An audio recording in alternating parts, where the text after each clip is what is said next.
A Sunday 2 weeks ago in Nairn, population 8,500. Alistair Wilson was a bank manager in nearby Inverness, but lived in Nairn town centre. It's a killing that has stunned this town and the police officers searching for both a motive and a murderer. More than 40 policemen are now trying to find out why Alistair Wilson was shot dead on his own doorstep. Alistair was an ambitious, hard-working man. A lot of people knew him and respected him. He just adored his wife and just doted on his two wee sons. On Sunday the 28th of November this year, Alistair and Veronica were putting their kids to bed. Around about 7:10, our offender would have come up these steps, rung the doorbell, and Veronica has come downstairs to answer the door. I happened to hear the doorbell and was actually expecting friends to come round anyway, so I went down and answered the door, and he asks for my husband by name, so I think, oh, don't know you, but you obviously know Al. Run back up and tell Al, and he's like, what? Who? But again, you know, there's nothing to be alarmed about or anything. Alistair went downstairs then, spoke to the man, and received an envelope from him. He took this envelope upstairs. It was sort of bluey-green in colour. I don't know what was in that envelope, if anything. It may have been just a ruse by our offender to get Alistair to come to the door in the first place, or it may have contained something which is of real significance. He then decided to go back down and speak to the man again. I hear the shots. I live in Nairn. This doesn't happen, so I think it's somebody breaking wood or something. I leave the kids in the room and I run down the stairs. She found Alistair lying on the doorway within the porch with a number of injuries. When I heard the news, I was at my home in Australia. I jumped on a plane the next day and was able to be with my family here. We're just so distraught at the moment, and none of us know why this has happened. It's just a complete and utter mystery. Immediately after the shooting, the offender would have come down the steps here. He'd have gone on to Crescent Road, and from sightings that we have from witnesses, he would have come along Crescent Road here, and this route takes us towards Marine Road, which is directly beside the links area, which is beside the seaside. It's an open area of grassland. It would have been very dark at that time of night, and it would have been a perfect escape route.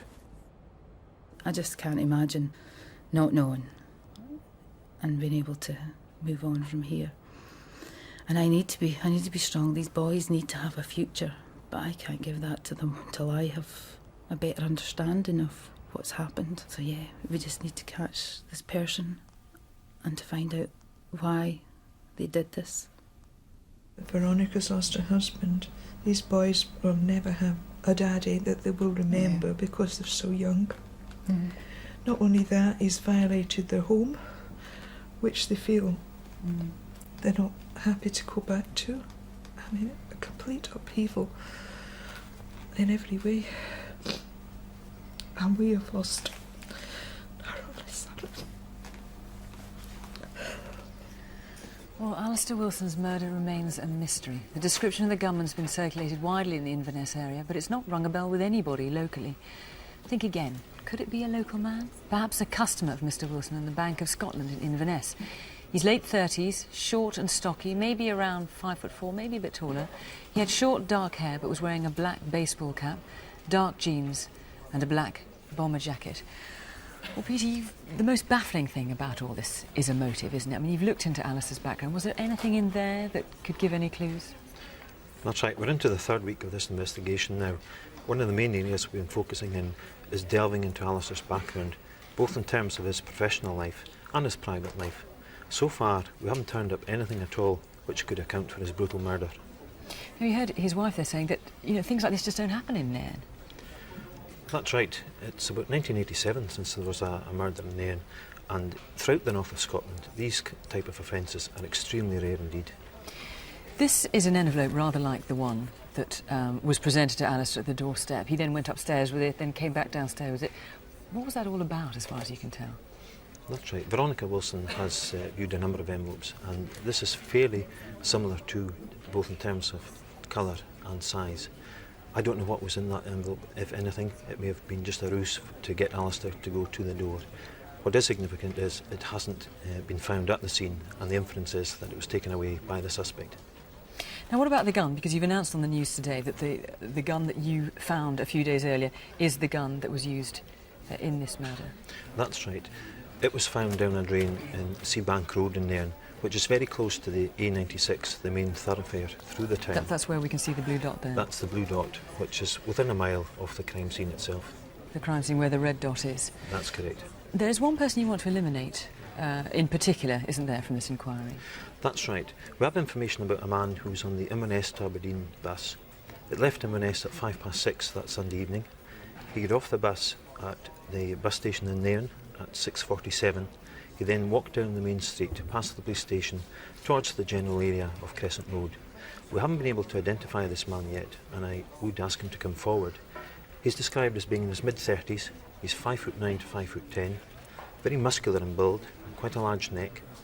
He was wearing a dark blue quilted jacket and jeans, and he had the habit of keeping his hands in the pockets of his jacket. Now, of course, he may have been there entirely innocently, but you'd like to know who he is so you can at the very least eliminate him. Very on much your so, and he is, inquiries. of course, a potential witness himself. OK, well, this is a terrible case. There's a very large reward in this. Crime Stoppers are putting up £10,000, which is the largest reward they can offer, and a national newspaper's added another £10,000 to that. If you knew Alistair, you have any idea about a motive or have any information on the man who shot him, call the studio on 0500 600 600, or you can ring the Instant Room in Nairn on 01463 720 220, or you can call Crime Stoppers on 0800 555 111. Still to come, though, how bank staff got locked in their own vault. The corner shopkeepers who defied armed robbers, but at a cost. The Good Samaritan who turned out to be a rapist. And who made waves by stealing 13 of these? And helped give Sharon Osbourne back her sparkle. Well, we've got some progress report first on previous cases and some really pretty good results. In September last year, we showed a reconstruction of an attempted kidnap in Doncaster. An off-duty police officer had seen a 16-year-old girl walking home alone and concerned for her safety. He asked the CCTV control room to keep an eye on her. As she went on walking down the road, a man followed her, scooped her off the ground and tried to run away with her. The control room looked on in horror, and though police cars were dispatched to rescue the girl, the would-be rapist got away. Now, one viewer thought that they recognised him and agonised for months about whether to call in. Frankly, the viewer wasn't sure. But once the name was in, DNA proved the offender was Dieter Graw. And 2 weeks ago, he was sentenced to 4 years for kidnap.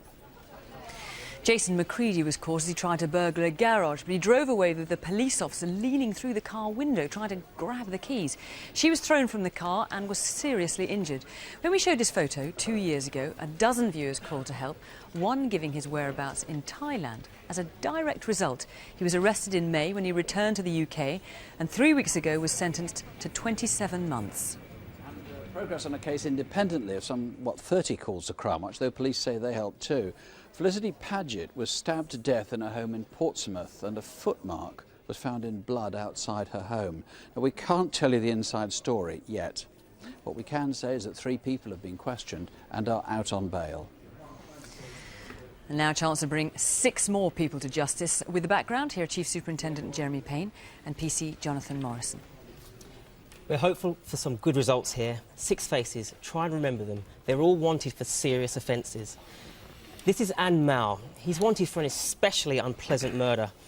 A woman was doused in white spirit and set on fire. It happened in Wolverhampton, but we think Mao may now be in Leeds or South East London. He's Vietnamese but speaks English. He's known as Andy and is probably working in a Chinese or Vietnamese restaurant. If you'd like to talk to a Vietnamese speaker, ring the number on the screen. And Norman Sinclair is wanted for a series of house burglaries in Coventry and Birmingham, and another clutch in Enfield in North London, where he may be living now. He's 43, his left ear has a distinctive mole and it's also pierced for an earring. Norman Sinclair is originally from Jamaica and uses different surnames, including Anderson and Georges. Timothy Wilkinson has been charged with supplying heroin and crack cocaine. He has the name Danielle tattooed across his back, and we think he may be living in the real area of North Wales. Wilkinson is 20, tends to have a tan complexion and has a strong Liverpool accent. And Troy Stannard escaped from prison in August while serving a sentence for perverting the course of justice. His last address was in Cardiff Bay, but we think he may now be in the north of England, maybe Leeds or Manchester. Troy Stannard may use other names, including Troy Williamson and Troy Phoenix. He has a skull tattoo on his right arm and a boxer's broken nose. Peter Bastin has served a life sentence for murder and is now out of prison on licence. He should be reporting to the probation service, which is compulsory after release. But worryingly, he's gone missing. Peter Bastin is 44 years old and has connections in Brighton and Portsmouth. He may be in central London, possibly working as a painter and decorator. He has scars on both hands and a scar over his left eye. And Malik Akhtar has been charged with 2 indecent assaults on passengers while he was working as a minicab driver in Woking, Surrey. He was given bail, but he went on the run. If he's still working as a cab driver, don't get into a car with him, just let us know. Malik Akhtar is Pakistani, and incidentally, he spends a lot of time at bookmakers, so look out for him there. He may still be living in the Woking area. 0500 600 600 if you can help with any of these cases. With the festive season starting, just a reminder for your own safety to use taxis with proper licence plates. Don't get into strangers' cars just because someone says he's a minicab driver. 2 years ago in London alone, 212 women said they'd been raped or sexually assaulted in illegal cabs. Thankfully, that figure has now been cut drastically to 140 because of the campaigns against rogue taxis. For details on safe schemes in other cities, please go to bbc.co.uk/crime. Let's take you back now to a cold morning about a month ago in Southport in Lancashire. You're so aware of your own heartbeat and the panic. Like this was something that wasn't really happening. It was like I was watching Crimewatch almost. Just concentrating on what they want you to do so that they'll hurry up and go away.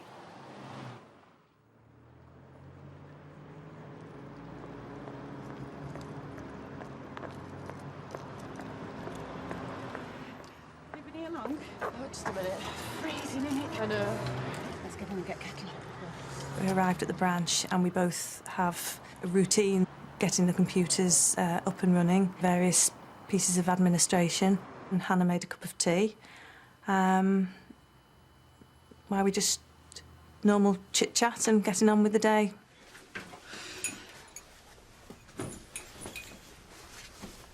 Yeah. Put your cup of tea. Cheers, thanks. There you go. It's hot. Can't believe the tills were down again last night. You're joking. Yeah. Anyway. Oh my God! Move! Come on! We only heard the footsteps for a split second before I felt a hand over my mouth. Shut your face! Then I was just shocked, and then I realised that it was actually happening, and I was just terrified.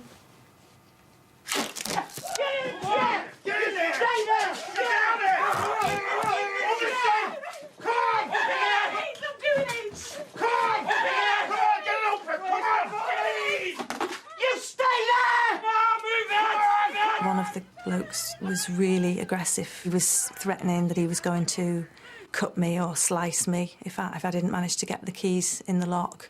I was shaking so much that I was finding it really difficult, but I knew I had to do it. Get over there! Come on! Come on, let's go! The black guy put cable ties around my ankles and my wrists and trying to calm us down. Don't worry, you'll see your kids again. He said that you will see your kids again. Come on, go! You don't know how far they'll go, Stay there! Don't move! how stressed they are. You just don't know what they'll do. Come on! Don't close the door, they won't be able to breathe. Come on! Come on! I was here digging, trying to get down to a drain that was blocked down here. I actually saw a white van driving in, and I heard a noise from the bank. I turned round, walked across. The fire door flew open. Three of them were about 6 foot. One was definitely black, with a goatee beard. And the fourth one was small, stocky, about 5'4". Get in, lad, get in, go on! Come on, get in! As they got into the van and sped away, I didn't realise what had been happening. But as they did that, I then realised that something was terribly wrong inside.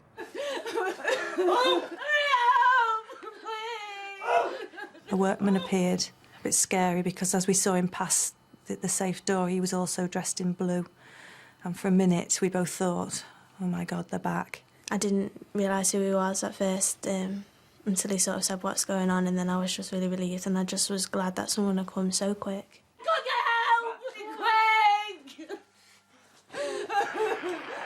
Is the police going to help? It's an emergency, please. There's been a bank robbery in the Barclays Bank in High Street in Southport. Which is it? I witnessed 4 blokes rushing past me at the back. Yeah, there's 2 very distressed ladies in the safe. The whole thing has had a profound effect on all the staff that work at that branch. But I'm personally very, very nervous. Just to be on my own, I feel scared because you never think it's going to happen, and then now it's like it can happen. Terrible ordeal for those women. So who were the robbers? There were 5 of them. 4 were wearing what seemed to be brand new boiler suits, blue ones rather like this, and had black balaclavas. The driver, he was in different sort of clothes. He was white, he was around 40 years old. The second man was white, was over 6 feet tall, slim build, had a Liverpool accent. The third, also white, much smaller though, was about 5'6" or 7", and a smaller build in every other sense as well. The fourth man is described as having mid-brown skin tone, and he had a goatee beard, slim build, short black hair, strong Liverpool accent. The fifth one, white, quite small, this one around 5'4", but stocky build. He was bald. Now, does this group ring any bells to you? And can you connect them to an old-style Ford box van with 2 seats at the front, 2 doors at the back, and 2 runners across the top of it? Did you see anyone checking out the bank between 7 in the morning and about 9 a.m. on Wednesday the 24th of November? Did you notice anything? Or have you recently sold 4 boiler suits to men of this sort of description? Remember, you can make more legally and tax-free for shopping these guys than they made by terrorising the staff and robbing the bank. There's a £25,000 reward for information that leads to their conviction. The senior investigating officer is here with other members of his team. Our number's on the screen, or you can call the incident room in Southport on 0151 777 3166. This is Julie Crocker. She hasn't been seen since she disappeared from Plymouth on Tuesday the 21st of September. She was due to go to the local hospital for a dental x-ray, but failed to show up for her appointment. She only had her handbag with her, and detectives are now treating her disappearance as murder. This is Julie's daughter, Abby Jago, and DCI Mike Folkes is leading the inquiry. Mike, you say you're treating this as a murder inquiry. What have you got to go on? It's been a very, very difficult investigation so far. Despite a lot of publicity, we're nowhere nearer to finding what's happened to Julie. We've set up a major incident room. We are treating it as if it were a murder investigation, but we do sincerely hope that Julie's out there and she's alive and well. And I do appeal that if she is out there, or anybody who knows anything about what's happened to Julie, to come forward tonight. But so far as you're aware, she's just vanished without a trace. That's right. All the inquiries we've done, and we've been working on this for 72 days now, solid, have drawn a blank. Everything that we've done, we're nowhere nearer to finding what's happened to Julie. Is it out of character for her to disappear like this? It is totally out of character for Julie to disappear. As I said to you, all the inquiries we've done, most people leave traces wherever they go, whether it's a bank details, whether it's going into a local supermarket, but we've actually drawn a complete and utter blank. So mobile phone records, credit cards, that kind of thing? That's all been done, and as I said, it's drawn a complete blank at the moment. And when the last time she was seen, rather, she was wearing this coat. What can you tell us about it? Yeah, this is a coat. It's actually bought from Matalan. It's actually gone out of circulation, I believe, about 3 years ago. It's a light blue coat, which we believe Julie may have been wearing at the time she was last seen. OK, well, sort of duck egg blue with white piping. Well, Abby, this is a very worrying time for you, with all this uncertainty. I mean, you're estranged from your mother, you live with your dad now, but you decided you wanted to get back in contact with her. Why was that? Because I've had enough of not knowing why we hadn't seen her, well, over a year sort of thing, and I thought it was about time me and my brothers knew something. So you've got 2 younger brothers, haven't you? Yeah.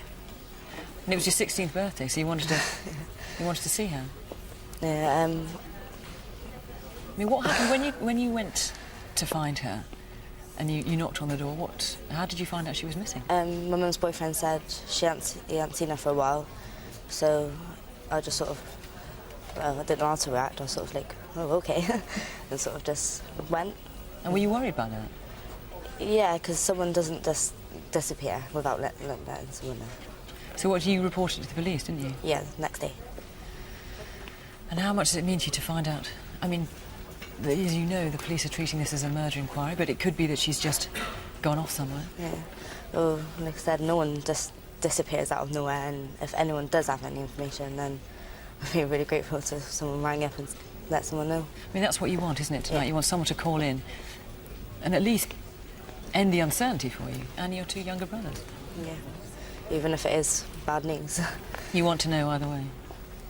Can't not know what's going on, where she is. OK, Abby, Mike, thank you both very much. Well, if you've any information, call us free in the studio on 0500 600 600 or Mike's colleagues at the Instant Room in Plymouth on 01752 751 240. A rape now. Tantalisingly, the police actually spoke to the rapist immediately prior to the attack. But unless they'd been psychic, the officers couldn't possibly have predicted what was about to happen. It was back in summer, on a Friday night in Harrow in Middlesex. The victim was a visitor to Britain, actually from South Africa.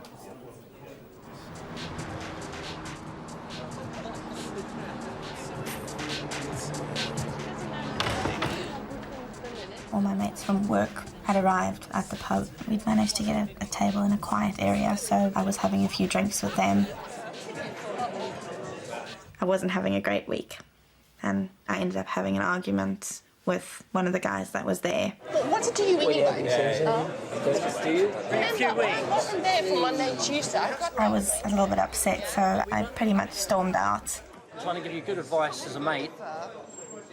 I left the pub on my own. I was crying, and I phoned one of my girlfriends. Yeah, I'm okay. I wasn't too sure how to get home. I remember sitting on one of the flower beds outside. I was going off a lot about how I missed home and I missed my friends and I was very lonely. What am I doing here, honey?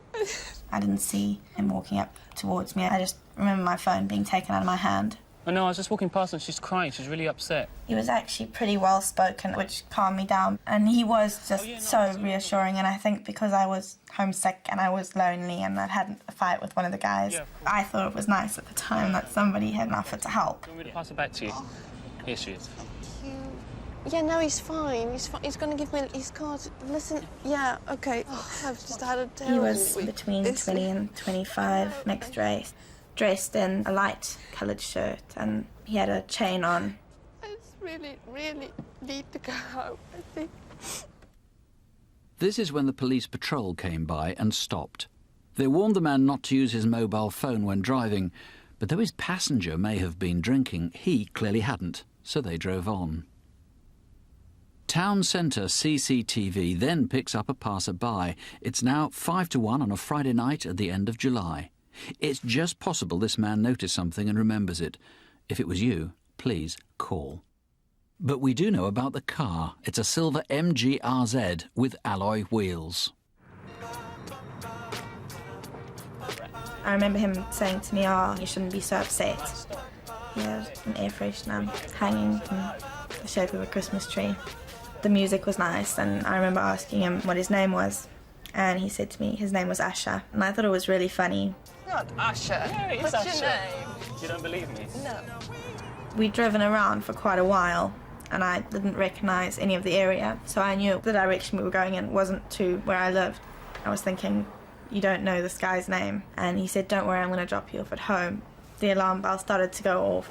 Listen, I really need to go home now. I was really scared. I can remember wanting to say something, but I couldn't actually talk to him. And then he climbed on top of me and, yeah. And then he attacked me. I remember him driving down the same road that the pub was on. When the car stopped, I managed to get out and I felt really, really, really dirty. And disgusting. Climbed into a phone booth that was near the car. I just sat on the floor within the phone box and just sat and crying. I have bad nightmares. He's ruined so much of my life because of this, because I get so depressed, and I'm very scared for other people that he's still out there. This is D.I. Jed Ashcroft. What have viewers got to go on? It's a very hazy picture at the best that we've got of the rapist. It is, but I think if you put all the factors together, namely the description of the attacker, the fact that it's a silver MG ZR motor vehicle, the fact that it was the end of July in the Harrow area, I'm confident if you put all those three together that somebody will know who the attacker is. Just take the car first, the ZR. I think I actually called it an RZ, did I, earlier on, but it's a ZR, of course. I mean, there are lots of those around. There are. This one, they make them in two colours that could be similar to this vehicle, either a silver or a grey. There are lots of those vehicles, but not obviously if you concentrate on the Harrow area, there aren't that many of them. There's a suggestion as well that because the attacker dropped the victim in more or less the same place that he picked her up, it's quite a complicated one-way system, that he knew the area and may well in fact be local. And the best description you got of him? How much did she remember of his face? Well, not a great deal about his face. She describes him as a light-skinned black man, 20 to 25 years old. You can see in the image there that he's wearing a white T-shirt with a logo on the chest, and he's got a chunky gold chain around his neck. Now, this could have been completely opportunist. Alternatively, of course, he might have tried this on before, and there might be other women out there he's tried it on. Absolutely. I mean, if anybody's watching who thinks they may have been picked up by this suspect, whether or not they accepted the lift, we'd very much like to speak to them. OK, well, if you know who it was, if you've got any idea, please remember, he's raped her, he might do it again to somebody else. He's well-spoken, we've just heard he's mixed race, but it's that car that he had, that's the strongest lead. Now, remember, this was back in July. Does he still have that silver MG ZR with its alloy wheels? If not, did he sell it to you? Do you remember about the car or about him, anything at all? 0500 600 600, or you can call the Incident Room in Harrow on 020 8733 4338. And if you've been the victim of a crime and you'd like to talk to someone, call the Victim Support Line. They're on 0845 30 30 900. Take a look at these beautiful mice and figures. They're part of a collection from the V&A Museum in South Kensington in London, a collection which is now a little bit smaller than it used to be, because on Wednesday the 24th of November, between 12:30 and 1:30 p.m, a display case was broken into and 15 mice and figures were stolen.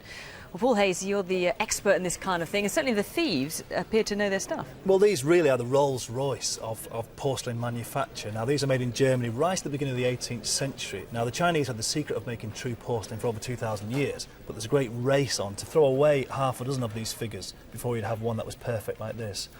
Value-wise, about £14,000. Yes. And what about the size of it? Because we've got one here. Would it be a similar size to this one? Yes, they are quite small, about 16 centimetres high. High as at your that hand, time, really. they had lots of the bigger figures would collapse, so it's quite small as in a porcelain figurine manufacturer. Okay, and what else was taken? Well, we've got this other one here. This is by J.J. Candler. This is a Polish fruit seller. This is very highly enamelled. It's got a bright green smock with a purple sash, very trendy gentleman of the day. But it comes from a series called the Cry de Paris, which is the Parisian vendors or street vendors. And we have a similar type of figure here. This one's a flower seller from the same this series. One here. Get a bit smaller now, this one. A bit smaller, yeah. Those are less than 15 centimetres, or very small indeed. Yeah. And also, they made a lottery ticket seller, believe it or not, in that particular series. Did they? Well, the details are actually beautiful. They are beautiful, yeah. It's one of the best, really. Tell us about some more. Well, this one we're showing now is actually called the Gardener. This dates about 1750, and it's very rococo, very romantic in its execution. The gardener's almost dancing around, which shows a very floral watering can if you have a look.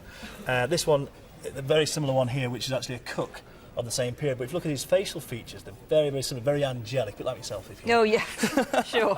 And the details, fantastic. And then some others were taken, because there are smaller ones as well, aren't there? Others were taken more about this size. Yeah, the important thing to get across really is the size. These are actually 11 centimetres, which is minute. But still, valuable. Yeah, worth about £3,000 each.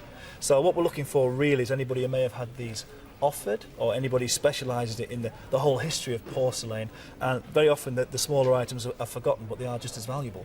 Okay, well, There is CCTV of a man entering the museum on the day of the robbery with a red and white laundry-style bag. Detectives would like this man to come forward for elimination. He may be there for a completely innocent reason. And if you were in the ceramics gallery at the time of the theft, 12:30 to 1:30 p.m. on Wednesday the 24th of November, please get in touch. Or if you've been offered any of these pieces for sale, please call 0500 600 600 or the Instant Room on 020 8246 0132. We've got more missing treasures now, but this time these are ones you simply must have heard about, and if not, where have you been? They were stolen from the Osbornes. At this moment, I think, yeah, 9:30, something like now, Sharon Osbourne is recording the Royal Variety Show, but she's been telling us what happened and how you can help. Ozzy got up to go to the bathroom, and as he was on his way through to the bathroom, he thought he saw somebody in the dressing room, and you know, when, because he was half asleep, half awake, so he finished in the bathroom, then went into the dressing room and saw this guy running across the room trying to get out of the window. So Ozzy then tackled him and got him in a headlock, and he was halfway out of the window at this time, and then just basically pushed him out the window. After he said we were burgled, I called the police, and then I went to look for my wedding rings, which I keep by the side of my bed, and gone. My engagement ring was taken, a pearl necklace, a diamond necklace, a very large sapphire ring, and 2 pairs of diamond earrings that I have were gone too. Do you know what it is? All the stuff is totally irreplaceable. You can't get that time back again, or that piece ever back again. It's very, very sentimental. I'm angry and scared. I'm really angry that this happened to us, that somebody had the audacity to break in and fight with my husband over possessions that we own. And scared, don't feel quite right yet in the house. It'll probably take some time before I feel comfortable there again. I hope that somebody out there realises that there's £100,000 reward for this jewellery. And I hope that because it's near Christmas, and, you know, I mean, everybody needs cash for Christmas, and I just hope that this will spur somebody on to say, you know what, I know who did it, and why not get the money? Why not? For telling the truth. Turn him in. That's what Di Paul Miller's hoping for as well. But you've had so much publicity on this case. Why are you so keen to come on Crimewatch, to get Crimewatch viewers involved? Well, of course, we did get an enormous amount of publicity, but unfortunately most of the publicity centred around Ozzy tackling the burglar, and very little was centred around, as Sharon said, the £100,000 reward. Now, that is a staggeringly big reward. I think it's one of the biggest ones in British criminal history. I think it is. It's put up by both the insurers, Lloyd's Underwriters, and by the Osbornes. It's a combined... So who are you hoping is going to ring in for that?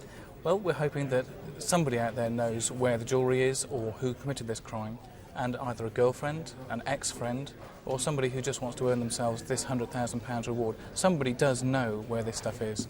The guy jumped or fell out of the window 15 feet, maybe a bit more. Might have hurt himself, though I think he ran off, so not conspicuously hurt himself. Paul, having just told us about the Meissen, that stuff, though rare, was not unique. This stuff, as Sharon has told us, is unique. She showed us some of it. Just take us through, for example, this huge sapphire, she called it. I think she also calls it the swimming pool. Well, that's right. Just so big. Well, it does. It looks like you just dive in there. The colour is fantastic. Now, this is a Ceylon sapphire. It's 52 carats, which is enormous when it comes to sapphires. It's flanked by 5 carats in diamonds in total. And it was bought really as an investment, both for Amy and for Kelly. And Ozzy's watch. Again, if not unique, there can't be more than a couple like it. Well, that's right. These are made in limited numbers, and it's a watchmaker called Frank Muller. And he's a very important Swiss watchmaker, only makes limited numbers every year, basically for celebrities. I mean, what are they going to do with these? I mean, any dealer offered these is going to ring the police straight away. These are going to be hot for years. Well, you'd have thought so. When if you look even if they break them up. Well, exactly. But if you look at the engagement ring here, this has a 10-carat diamond in the middle. Now, it's a VS1 quality and a G colour, so anybody who understands diamond, the fact it's 10 carats with those characteristics makes it very rare indeed, and it could only really be Sharon Osbourne's. Paul Miller, somebody now thinking, OK, I'm going to go for the 100,000 reward. What's the best description of the guy who was fighting with Ozzy and who ran out of the room or fell out of the room? Well, we've got a description of a man who's about 5'10", light-skinned, and a very slim build because he got through a very narrow window. At the time, he was wearing a light jacket, dark trousers and trainers, and a ski mask. And it was a ski mask that had a single hole at the front. OK, well, remember the date of the theft, if that should help you, 22nd of November. You'll hardly forget that colossal reward, £100,000, and that goes to you if you can give information that leads to a conviction. 0500 600 600 or the instant room on 01865 293 037. Now, here are Jeremy and the newly bearded Jonathan with the latest on tonight's calls. I've been checking on the calls coming in on the baffling murder of Alistair Wilson, shot dead on the doorstep of his house in Nairn in northern Scotland. Now, we've had quite a few calls on this, but we still have no clues as to the real motive in this case. Why was he killed? Let me remind you of the description of the killer.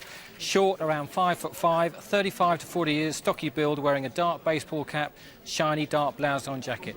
Who was he? Lots of calls coming in for the wanted faces. Very encouraging that a lot of sightings in the area where we expected most of the men to be. Timothy Wilkinson has been seen in the Liverpool area, a number of sightings of Malik Akhtar in the Woking area, and a probation officer spotted Peter Bastin in the Portsmouth area. Please keep those calls coming in. The studio number's on the screen, and if you're watching on digital satellite TV, you can email us directly through your remote control. Just press the red button on your handset and choose Crimewatch.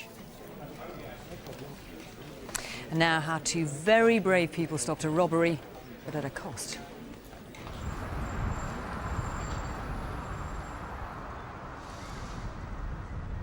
In 1979, we came into East Dulwich area.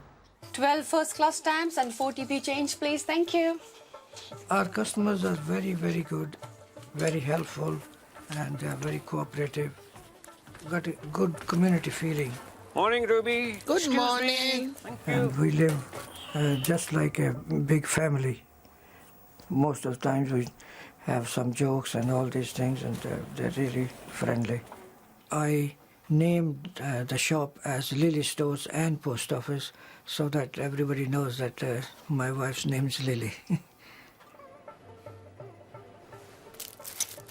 Well, I can't forget now. It was a Saturday, and it was nearly closing time for the post office, and we close at 1. Whose birthday is it? My godson. Oh. Wish him a happy birthday from George. I will, thank you. He came to the counter. He was very quiet. He was hooded. The other one went to the shop counter. Oh, my God. Tell her to open the security door. Just open the security door. Give us the money! Give me the money! I pressed the panic button. Get out of my shop! Get out of my shop! Get out! Give me the money now! That time I was a little bit frightened that anything could happen to me. Help! Help! It's a robbery at the post office. What's going on? They got a gun.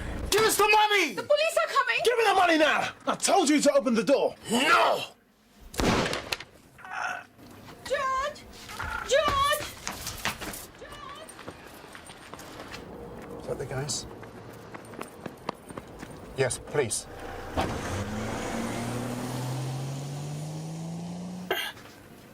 That hole which that gun made, it was inside the pocket, but I saw that it was a hole there.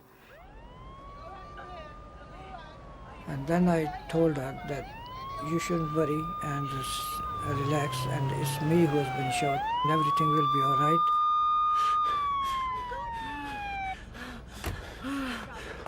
Hello, sir. Oh, my God, hello. Can you talk to me? Can you tell me what's happened?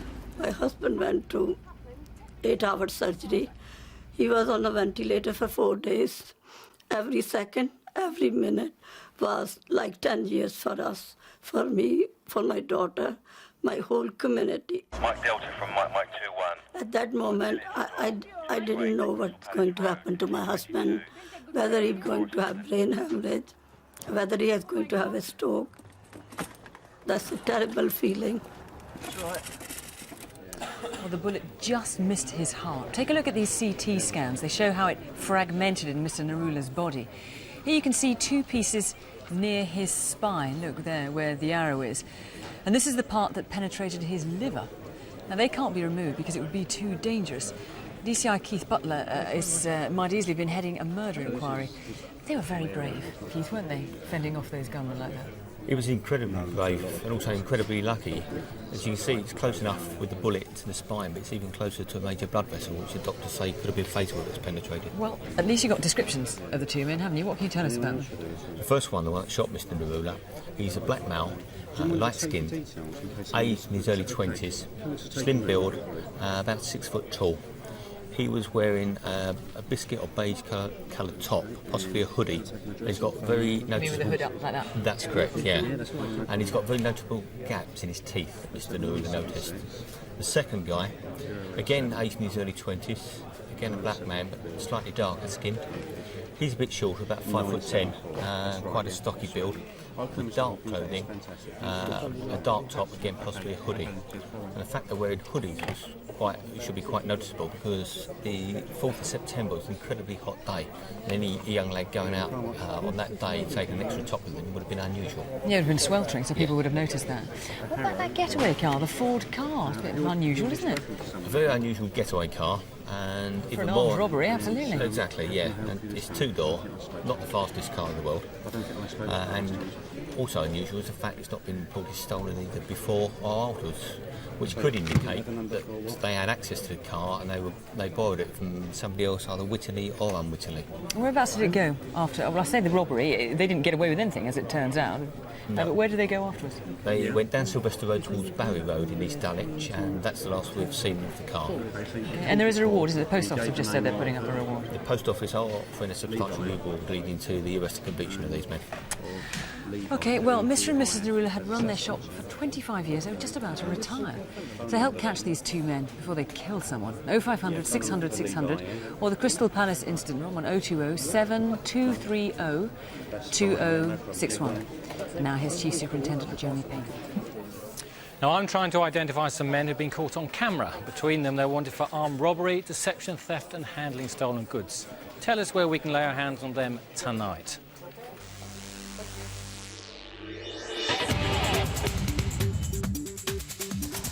First, armed robbery at a shop in Highbridge, Somerset. This man hands over the money for a packet of crisps, but as the till opens, he pulls out a knife and threatens a member of staff. Give me the money now. All of it. Give me all of it. Open the till. Open the till now. He also threatens the shopkeeper's 14-year-old daughter before escaping with a handful of cash. Who is he? Now to Congleton in Cheshire, an attempted deception at a branch of the NatWest Bank. This man is using a stolen bank card and chequebook to withdraw over £5,000 from an account that isn't his. The staff become suspicious and he's unsuccessful. Later on, he tries again at another NatWest in nearby Sandbatch, again leaving empty-handed. It looks very much like he's wearing a wig. Tell us his name. Next, Dalston in East London. This man has been caught on camera at a pawnbroker's. The goods he brought in were stolen from a house in Wimbledon the day before. Do you recognise him? And finally, jewellery thieves operating in the southeast of England. At this branch of Ernest Jones in Richmond, Surrey, two men are helping themselves to 8 Mont Blanc watches while the staff are distracted. And here at a branch of Leslie Davis in Kingston, this couple have managed to get into a display cabinet and steal 12 Cartier watches worth over £12,000. We believe these people are part of an organised gang. Now, we don't know if the older man in the check shirt is simply a witness or involved himself. Do you know who they are?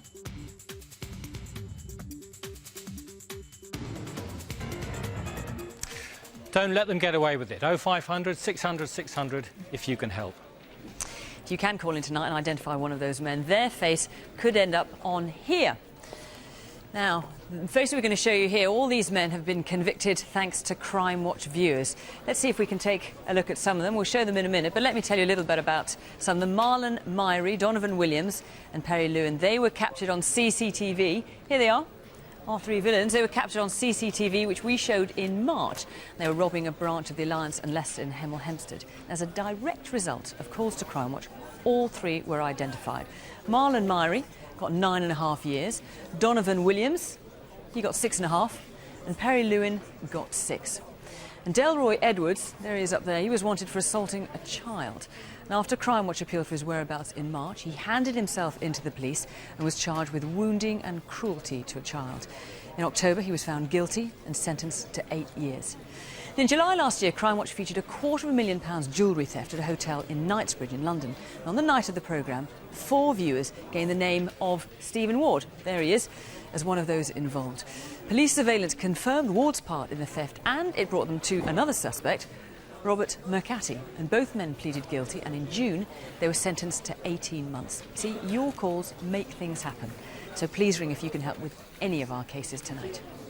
Indeed, I've just got a rather interesting call here. It's coming on the Alistair Wilson murder in Nairn. I'll tell you about that in a moment. But our next case takes us to Fulham in the southwest of London. The crime's about a year old, but there's now a new twist to the inquiry. It happened on a Friday night in November 2003 at a fish and chip shop just off the North End Road.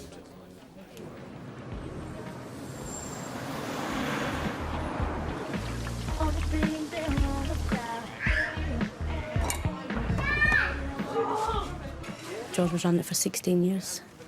George enjoyed working with the public. He liked mixing with people and having conversations with people. He was friendly, happy. See you soon, yeah? Say hello to your mum and dad for me. George was very well known in the community, very well known from the youngest to the oldest. Hello, Tim. How are you, mate? Hello, George. Yeah, what are you after? Can I have regular cod and chips, please, mate? He'll look after you. How's life? Yeah, usual. Yeah? How's your love life? Why do you think I'm eating fish and chips? It was a normal Friday evening in November of last year when a witness was walking down towards Marchbank Road, which leads us in fact onto Thaxton Road. They noticed a motorcycle. It was a burgundy-coloured Japanese motorbike. Attached to one of the wheels, or down by one of the wheels, was a black bag, like a bin bag, or a motorcycle crash helmet. The witness continued to walk along this pathway here, which leads from Marchbank Road into Thaxton Road. As the witness approached the junction of Thaxton Road, they noticed a person dressed in motorcycle gear.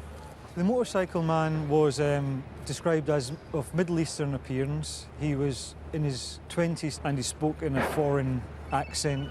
The motorcycle man then crossed over the Thaxton Road towards North End Road in the direction of the chip shop, and that's the last the witness saw.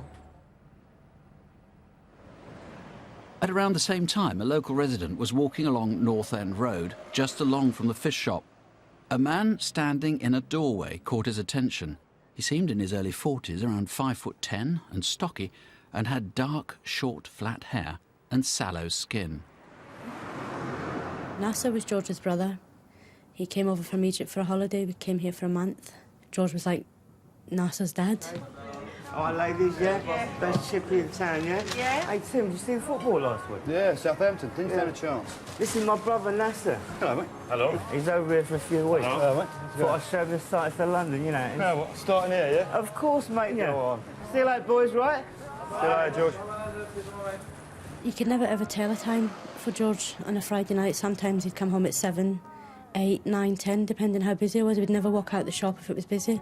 So there was never a set time for him to leave on a Friday night.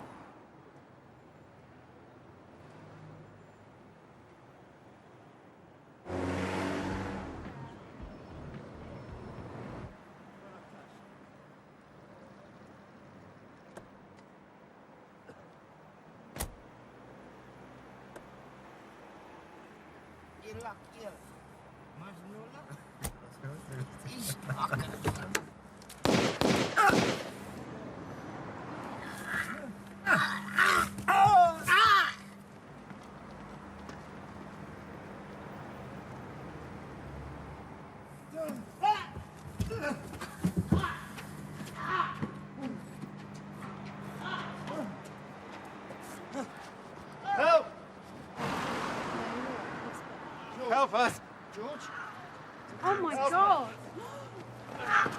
George. What's happened? I don't know. I heard about it. Is he alright? I think he's been shot. What's happened? Get an ambulance. Call an ambulance. George? Hello? George? Why did it happen to him? Just why did it happen to him? I mean, it's just completely devastated. It's torn us apart. It's just so difficult. I just can't believe it. It's just so fresh, like it's happened yesterday.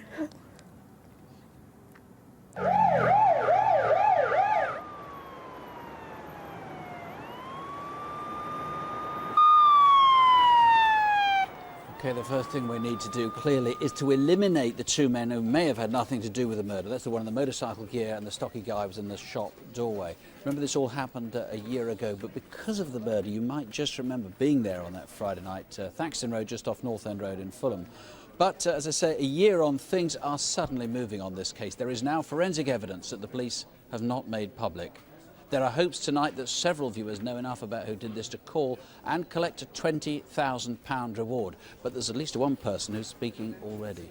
And there are links with events that took place in April. Now, I'm sorry if some of this sounds a little bit oblique, but things, as I say, are moving. What we now need is just one more person.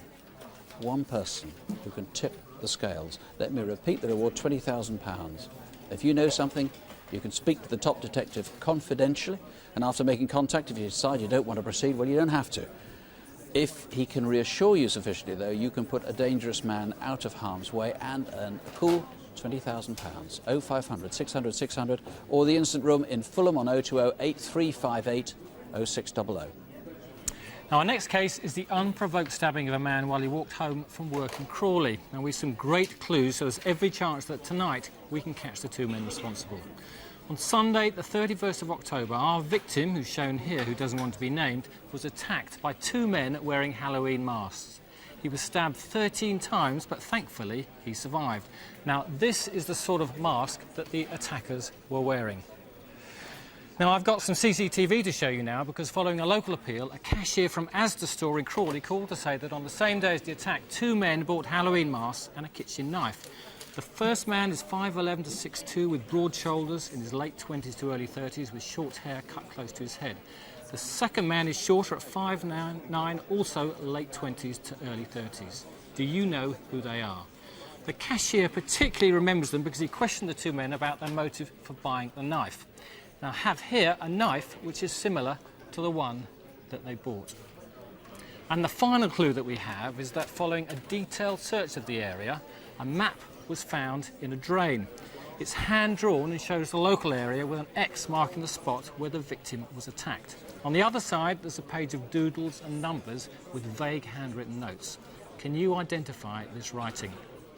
Now, take another look at these two men. Someone must recognise them. Tell us where we can find them tonight. 0500 600 600, or you can ring the Crawley Incident Room on 01293 583 823. Now, jet skis aren't something you normally associate with the chill of winter. The thieves were obviously looking ahead to warmer weather when they stole 13 of them from a yard in Eversley in Hampshire. That's not all. They made off with a speedboat as well, though that's since been recovered. This is DC Hamish Walker. Now, these are the type of jet skis they took. What can you tell us about them? These are jet skis manufactured by Bombardier. They bear the name Sea-Doo. How much are they worth, these things? They're approximately £10,000 each. £10,000 each. So 11 of these were put into a lorry. That's right. And then 2 of these were put, onto this kind of trailer here? That's right. The remaining 2 were placed on a double jet ski trailer, which is quite a rare item. So when that was seen driving off, someone might have noticed that? That's right. Now, we've got some CCTV of the break-in. Let's have a look at what we can see there. They made in... when did they break in? Just remind us when this was. About 1:30 in the morning on the 17th of November, breaking in through the metal gates using oxyacetylene cutting gear. And those the 2 white lorries we're seeing there? That's right, 2 large white lorries. We think that's a large white van, and then there were 2 further vehicles that we'd like help identifying from the CCTV. And they broke into the shop, and this was, what, taking... They broke into the shop, they took some petty cash, some water sports-related items like impact jackets and surfboards. And what about that car they're loading them into then? That car we believe is a gold vehicle, perhaps a BMW, but if somebody out there knows what kind of car that is, and somebody who's got one, then please let us know. So far we've got 2 white lorries, another van, possibly a gold BMW. Yep. Then we've got the speedboat that was right. taken as well. Now we've got CCTV of that as well, so it's possible someone might have seen the speedboat being taken away from the scene as well. Correct. So let's have a look here. So where's this? That's on the A30 in Blackwater, heading towards the Meadows roundabout in Camberley. That shows a silver car that we believe may be a BMW as well, towing the speedboat that was stolen.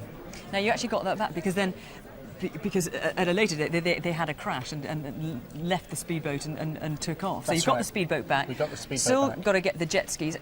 Where would they be sold, these kind of things? Normally they'd be sold through Sea-Doo dealers like the one that was attacked in this raid, but it's very unlikely that they'll be buying them or selling them on because they all know about what's happened. So we are looking for people who've been offered for sale these kind of craft, who are perhaps looking for trailers and keys as well for them. OK, well, let's see if we can get them back. If you know who the culprits are, you could be in the money because there's a reward of £5,000 for information leading to an arrest. 0500 600 600 or the instant room in Aldershot on 01256 405 059. Just trying to go through some of the calls we've had here on the Harrow rape of the South African visitor. 2 people naming the same man, actually maybe 3, I've got to check on that. On the Southport robbery, an off-duty police officer for a similar robbery in Merseyside thinks he might know who the people are. Indeed, one person, in fact, has given us such details of 3 of the people, I'm not even going to tell you more about that. We've actually got a new witness too, sighting the van outside the robbery. Julie Crocker, one viewer, claims that they found her bag in Plymouth along with all sorts of identifying details, including her credit cards, and obviously that's going to be checked out. I told you that there have been an extraordinary number of calls on the Alistair Wilson murder, despite the huge publicity locally. Lots of motives given, interestingly. We've definitely, or almost definitely, got a new witness, someone who saw a guy holding that turquoise envelope at the end of Crescent Road on the night. And an important link we'll tell you about later on. All the instant room numbers are on CFAX on page 621. You can see a reminder of some of tonight's cases and crime prevention advice at bbc.co.uk/crime. And our phone lines are open until midnight tonight and from 7:30 until midnight tomorrow. We don't have a programme in January, but Crimewatch will return on Tuesday, the 1st of February 2005. We'll be live from Manchester. But before then, we'll be back, 40 minutes, 35 minutes. We're back 10:35 with Crimewatch Update. If you can't join us then, remember that the crimes we feature really are very rare. So don't have nightmares, do sleep well. From all of us on Crimewatch and the whole team, have a happy, crime-free Christmas. And here's to a peaceful New Year from all of us. Good night. Good night.